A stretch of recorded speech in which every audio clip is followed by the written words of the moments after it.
My name is Steve Steindel. I am an experienced, approachable nerd that wants to help guide AHIM into today's changing healthcare environment by serving on your board of directors.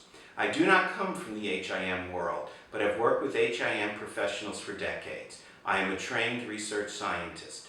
In 1975, it was time to go to work and began my career as a clinical chemist working at Piedmont Hospital, a 500-bed tertiary medical center in Atlanta. I got my credentials during those years. I am a registered clinical chemist, a board-certified laboratory director, and licensed by Georgia as a clinical laboratory director.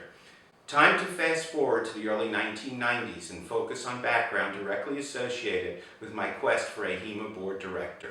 In 1992, I joined the Centers for Disease Control and Prevention as a supervisory health scientist. Given my background in laboratory standards, especially IT, around 1995 I started to work with other areas of CDC in making decisions on public health IT standards. I also chaired the Standards Committee at CDC involved with getting a handle on this newfangled thing called the Internet.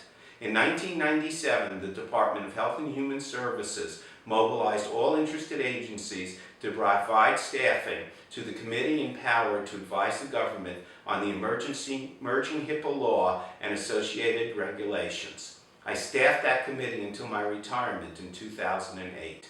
Since 2008, I've worked closely with senior AHIMA volunteers and staff through my position as chair and immediate past chair of the KHIM Accreditation Commission.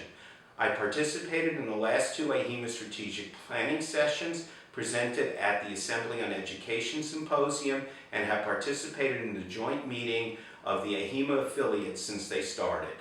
I've observed that the board, House of Delegates, and CFAs have to regain their central role in realistic curriculum setting, credentialing, and leading the future professional direction for HIM. We need that organized presence respected by federal and state governments to prevent future roadblocks like the year delay in ICD implementation. Our 72,000 members are located across the country in all types of healthcare practices, from solo practitioners to multi-state provider systems, and all levels of payers. We need to become a unified force that can drive the direction of the IT systems fundamental to quality patient care. I hope to spend my tenure on the board focused on strengthening AHIMA so it is viewed as the professional body for care-based IT systems and information governance. Our structure to do that is in place, just the commitment needs to be better expressed, coupled with our collective engagement.